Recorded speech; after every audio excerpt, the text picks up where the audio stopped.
하나님께서 오늘 우리에게 허락하신 말씀은 열왕기상 11장의 말씀입니다. 열왕기상 11장 봉독은 1절에서 13절까지 함께 하겠습니다. 제가 세 번역으로 읽어드릴 텐데요. 가능하신 분들 함께 있도록 하겠습니다.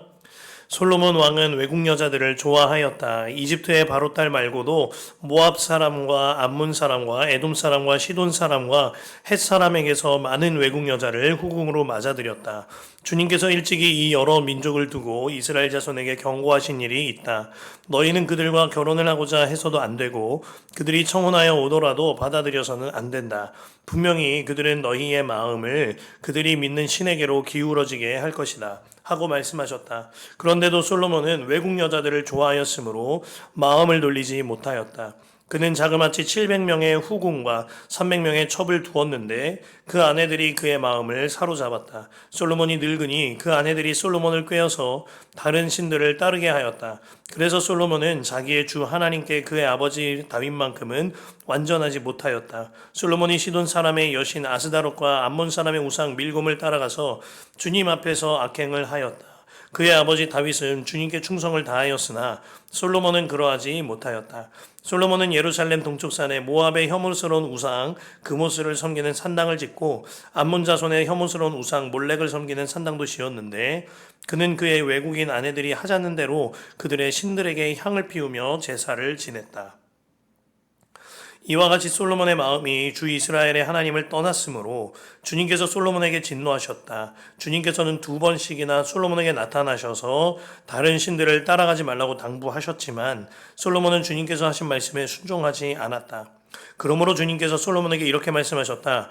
네가 이런 일을 하였고 내 언약과 내가 너에게 명령한 내 법규를 지키지 아니하였으니 내가 반드시 내게서 왕국을 떼어서 네 신하에게 주겠다. 다만 네가 사는 날 동안에는 네 아버지 다윗을 보아서 그렇게 하지는 않겠지만 네 아들에 대해 이르러서는 내가 이 나라를 갈라놓겠다. 그러나 이 나라를 갈라서 다 남에게 내주지는 않고 나의 종 다윗과 내가 선택한 예루살렘을 생각해서 한 지파만은 네 아들에게 주겠다. 아멘. 하나님의 말씀입니다. 주님 안에 참 좋은 월요일 새벽인데요. 우리가 성전 기도 여전히 이어지고 있습니다. 주께서 기도의 온도를 뜨겁게 하게 하시는 것 같아요. 우리 교회의 기도가 살아나게 하신 주님이 하신 일입니다. 오직 기도에 힘쓰시는 저와 여러분 되기를 축복합니다. 오늘 말씀 죄에 사로잡힌 마음을 주님께로 돌이키라 하는 메시지 함께 나누기를 원하는데요. 솔로몬은 하나님께로부터 그 마음의 등을 돌렸어요. 본문은 이러한 솔로몬에 대하여 그 문제를 지적하면서 말씀을 열지요. 1절 말씀인데요. 솔로몬 왕은 외국 여자들을 좋아하였다. 이집트의 바로의 딸 말고도 모압 사람과 암몬 사람과 에돔 사람과 시돈 사람과 헷 사람에게서 많은 외국 여자를 후궁으로 맞아 들였다. 성서의 문체에서 굉장히 도전적인 표현입니다. 솔로몬은 외국 여자들을 좋아하였다. 성경은 이 표현을 1절과 2절에 반복하여 강조하고 있지요.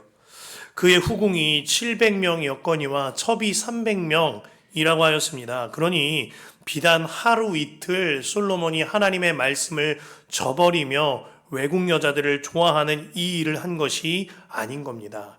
통치 기간 내내 그가 이렇게 살았던 거예요. 그 결과가 무엇이지요? 이스라엘 전체의 우상이 들여오게 되고 이스라엘 전체가 우상에 빠져버리게 되는 것입니다. 솔로몬이 이처럼 타락한 일에 있어서 가장 큰 문제는 솔로몬 자신이 마음을 주님께로부터 등을 돌린 것입니다. 솔로몬의 마음이 주를 떠난 것, 이것이 솔로몬이 타락한 일의 가장 큰 문제인 것이죠. 9절과 10절이에요. 이와 같이 솔로몬의 마음이 주 이스라엘의 하나님을 떠났으므로 주님께서 솔로몬에게 진노하셨다. 주님께서는 2번씩이나 솔로몬에게 나타나셔서 다른 신들을 따라가지 말라고 당부하셨지만 솔로몬은 주님께서 하신 말씀에 순종하지 않았다. 주님께서는 두 번씩이나 솔로몬에게 직접 말씀하여 주셨습니다. 돌이켜라. 나에게로 돌아오라. 말씀을 하셨어요. 그러나 이미 주님께로부터 그 마음의 등을 돌려서 마음이 떠난 솔로몬은 주님께로 나아가지 않았습니다.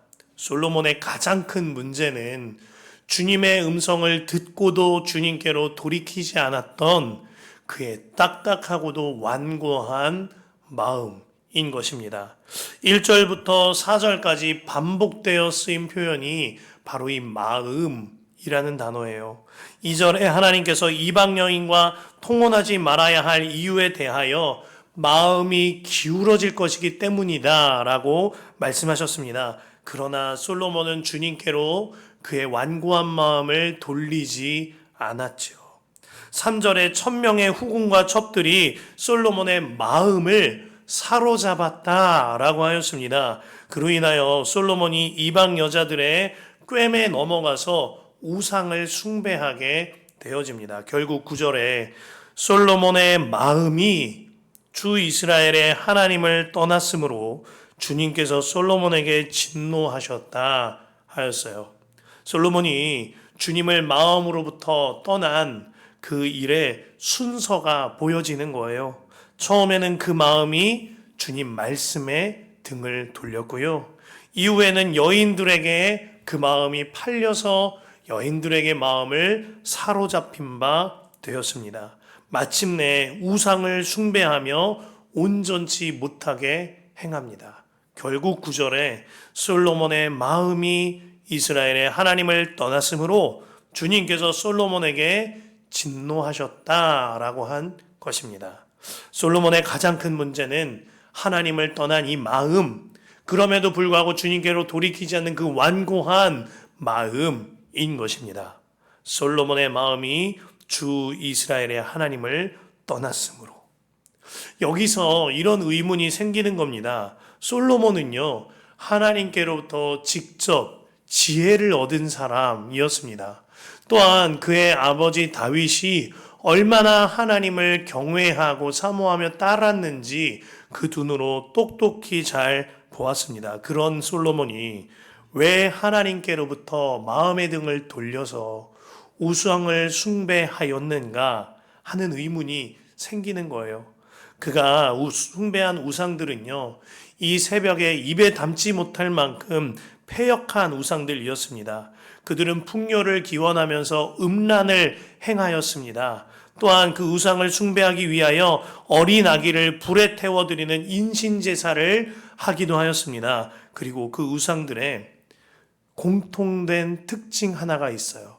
그 우상을 섬기는 종교들의 공통된 특징 하나는 모든 이방의 우상들은 신과 그리고 왕을 같은 위치에 놓고 섬겼다라는 것입니다. 솔로몬이요, 이 헛되고 헛된 매력에 빠져버리게 된 겁니다. 솔로몬이요, 본인이 왕처럼, 본인이 신처럼 굴고 싶은 이 악한 자아 숭배에 빠져버리게 된 겁니다. 하나님의 명령은 통혼하지 말아라, 간음하지 말아라, 살인하지 말아라, 끊임없이 우리를 거룩한 길로 이끄시죠. 그 모든 제한들을 통하여 거룩한 길로 이끄신다 이 말입니다. 그런데 이방의 우상은 그것을 섬기면 내가 신이 되어서 나의 마음대로 음란하고 나의 마음대로 살인하며 나의 마음대로 죄를 지을 수 있으니 이 유혹에 솔로몬이 완전히 넘어가게 되어진 거죠. 한마디로요, 하나님 섬기는 일에서 하 빼고요, 나를 섬기는 자가 되고 싶었던 겁니다. 그 우상의 유혹에 매료되어 버린 거죠. 구절을 묵상하는 가운데 가장 마음이 안타까운 것은 구절의 후반부입니다. 주님께서 이렇게 하셨어요. 여호와께서 일찍이 2번이나 그에게 나타나시고, 주님께서 일찍이부터 그에게 2번이나 나타나셨다라고 하였습니다. 그럼에도 불구하고 솔로몬이 주님께 마음을 돌이키지 않습니다.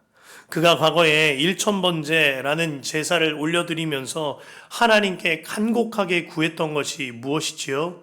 듣는 마음이었어요. 하나님, 제가 그 무엇을 할지라도 이것 하나만큼은 주님의 음성을 듣고 그 음성대로 순종하는 것, 이것 하나만큼 저에게 허락하여 주십시오 할 만큼 아주 순수하게 주님을 따랐던 자가 솔로몬이었습니다. 그랬던 그가 이제는 실제로 주님께서 직접 그에게 일찌감치 2번이나 말씀하셨음에도 불구하고 그 딱딱하게 굳어진 완고한 마음을 주님께로 가지고 나아가질 않는 자가 된 겁니다. 듣는 마음을 버린 것, 이것이 솔로몬이었던 거예요. 그러나 이것이 솔로몬의 일만이 아닐 수 있음을 알아야 합니다. 우리 또한 솔로몬과 똑같이 듣는 마음을 버릴 수가 있다는 거예요. 하나님께서 직접 말씀하시고 일찌감치 2번씩이나 연거푸 말씀하심에도 불구하고 나의 고집대로, 나의 뜻대로 자아 숭배가 하나님보다 더 위에 올라서서 완고한 마음으로 주의 음성을 듣지 않을 수가 있다라는 겁니다. 그 일을 위하여서 우리가 날마다 주님만 바라보자. 그렇게 살지 아니하기 위하여서 우리가 예수님과 동행하는 일기로 빛 가운데 교제하자 말씀드리는 거죠. 제가 청년들과 함께 사역할 때 형제들 3-4명과 같이 예수님과 동행하는 형제들이라는 모임을 가진 일이 있습니다. 내게 음란과 혈기에 여러 가지 죄의 유혹이 찾아올 때 카톡방 하나를 만들어서 우리가 도움을 요청하자, 이런 거예요. 저를 한번 도와주십시오. 저를 위해서 기도해 주십시오. 라고 하면, 이 형제에게 지금 죄의 유혹이 성큼 다가왔구나. 이것을 깨닫고 각자 자리에서 그 형제를 위하여 중보 기도의 화살을 쏘는 겁니다. 또한 그렇게 일상을 산 뒤에 일주일에 한 번씩 형제들이 모여서 나의 한 주간의 삶과 또한 죄악을 빛 가운데 교제하며 주님 앞에 세워지자, 이 일을 우리가 함께 했었던 겁니다. 하루는 카톡방에 갑작스러운 형제의 기도 요청이 왔습니다. 이런 내용이었어요. 저를 위해 기도해 주세요. 가정에서 참을 수 없는 판단과 정죄와 혈기가 올라옵니다. 저를 위해서 기도해 주세요. 그의 사정을 미리부터 나눔을 통하여 다 알고 있었기 때문에 그 순간 그 카톡방에서 기도합니다, 힘내세요 할 뿐만 아니라 모두가 그 자리에서 그 형제를 위하여 중보기도 하였습니다. 그리고 그가 혈기의 죄로부터 그의 마음을 지킬 수 있었다고 이야기를 해 주었어요. 또 하루는 어느 형제가 음란의 유혹이 강렬하다 하면서 기도를 부탁하였습니다. 그렇게 함께 기도하고 빛 가운데 교제할 때 그 마음을 죄악에 사로잡히지 아니하고 주님께로 돌이킬 수 있었습니다. 이것이 주님을 바라보면서 주님 안에서 마음을 지키는 일인 것이죠. 잠언 16장 32절에 자기 마음을 다스리는 자는 성을 빼앗는 자보다 낫다고 하였습니다. 바꿔 말하면은요, 아무리 건물을 세울지라도, 아무리 성을 빼앗고 높이 세울지라도 마음 하나 지키지 못하면, 마음 하나 빼앗기면 다 빼앗겨 버린다는 겁니다. 이 일이 솔로몬에게 일어난 거죠. 성전이라는 건물도 세웠고 태평성대도 이루었지만 그의 마음 하나 빼앗김으로 모두가 허사가 되어져 버리게 만들어 버린 겁니다. 우리가 이렇게 살지 아니하도록 날마다 주님을 바라보자, 날마다 빛 가운데 교제하시자 말씀을 드리는 거예요. 솔로몬의 아버지였던 다윗 또한 그 마음을 빼앗겼던 적이 있습니다. 밧세바를 눈으로 보고 자기가 정말 신처럼, 왕 중의 왕처럼 군림하면서 밧세바를 자기 마음대로 취하여 간음하였죠. 게다가 우리아에 대하여 계획적인 살인을 행하였습니다. 그러나 그때에 하나님께서 나단을 보내셔서 하나님의 말씀을 들려주실 때 다윗은 그 마음을 돌이켜 하나님께 무릎을 꿇습니다. 다윗은요, 나단의 목소리를 통하여 하나님의 말씀을 들은 거예요. 그로 말미암아 빼앗겼던 마음을 돌이켜 온 것이지요. 그러나 솔로몬은 하나님의 음성을 일찌감치 2번씩이나 말씀하시는 하나님의 음성을 듣고도, 직접 듣고도 그 마음을 돌이키지 않은 겁니다. 이것이 너무나도 안타까운 일인 거예요. 존 오웬의 죄 죽이기라는 책이 있습니다. 그 책에 이같이 말해요. 만일 죄가 항상 활개치고 있는데 우리가 그 죄를 항상 죽이지 않는다면 우리는 갈피를 잃은 존재가 될 것입니다. 원수들에게 2배로 세게 공격을 받으면서도 가만히 있는 사람은 의심할 여지 없이 원수에게 정복당하게 되는 것과 같습니다. 죄는 교활하여서 언제나 틈을 보고 있으며 죄는 강력하여서 우리 영혼을 죽이는 작업을 줄기차게 합니다. 그럼에도 우리가 게으르고 나태하고 미련하여 죄가 가져올 파멸에 나를 방임한다면 더 이상 평안과 위로를 받을 수 없는 결국을 맞이할 것입니다. 이 일이 솔로몬의 일이 일어난 거죠. 존 오웬이 연이어서 이렇게 말합니다. 성령께서는 우리 안에서 우리와 함께 일하시는 분이지 우리에게 억지를 가하시거나 우리 없이 혼자서 일하시는 분이 아니십니다. 라고 하였어요. 주님께서는 솔로몬에게 일찌감치 2번씩이나 말씀하셨어요. 마음을 지켜라. 마음을 돌이켜라. 나에게 돌아와라. 그러나 솔로몬은 활개치고 있는 죄를 죽이지 않고 주님의 음성을 죽인 것입니다. 죄로부터 오는 공격에 무방비 상태로 나를 내버려 둔 것입니다. 그 결국 그 나라와 후손 전체가 버림받는 길로 가게 되는 거죠. 14절 이하에서부터 대적들이 일어서기 시작합니다. 하나님을 대적하는 솔로몬에게 주님께서 그 대적들을 막아주실 수가 없으신 것이었습니다. 급기야 하나님께서는 솔로몬의 신하 중에 여로보암을 준비시키셔서 둘로 갈라지게 되는 이 이스라엘의 북이스라엘 왕으로 여로보암을 준비시키십니다. 그때에 주께서 여로보암에게 이같이 말씀하세요. 38절에 네가 나의 종 다윗이 한 것과 같이 내가 명령한 모든 것을 따르고 내가 가르친 대로 살며 내 율례와 명령을 지켜서 내가 보는 앞에서 바르게 살면 내가 너와 함께 있을 것이며 내가 다윗 왕조를 견고하게 세운 것 같이 네 왕조도 견고하게 세워서 이스라엘을 너에게 맡기겠다. 이 말씀은요, 솔로몬에게 주셨던 말씀과 동일한 말씀이었어요. 그럼에도 불구하고 하나님께서는 솔로몬을 끝까지 사랑하셔서 끝까지 포기하지 않으시고 끝까지 호의를 베푸시죠. 39절에 솔로몬이 지은 죄 때문에 내가 다윗 자손에게 이러한 형벌을 줄 것이지만 항상 그러하지는 않을 것이다. 말씀을 읽는데 우리 하나님이 정말 수뇌보처럼 사랑하시는구나, 끝까지 포기하지 않으시는구나 하는 마음을 주시는 겁니다. 솔로몬이 이토록 갈팡질팡하며 주님을 등지고 있는데 하나님께서는 주께서 약속하신 그 사랑의 언약을 끝까지 지키고 계신 겁니다. 변함없는 사랑으로, 끝까지 포기하지 않는 사랑으로 주님의 마음을 지키신 것이죠. 사랑하는 성도 여러분, 여러분들 마음 가운데에 주님께로 돌이켜야 할 마음과 또한 삶의 영역은 없으십니까? 주님보다 물질을 더 사랑하고, 주님보다 세상을 더 사랑하고, 주님보다 우상을 더 사랑하여 주님께서 나에게 돌이키라, 나에게 돌이켜라 일찌감치 2번, 3번 연거푸 말씀하신 영역은 없으시냐는 말씀입니다. 이 시간 말씀 붙들고 기도할 때에 주님의 음성에 귀 기울여서 주님께로 돌이킨 삶이 일어나기를 바랍니다. 이 하루 주께로 돌이켜서 주의 음성대로 이끌림 받는 하루 되시길 바라겠습니다.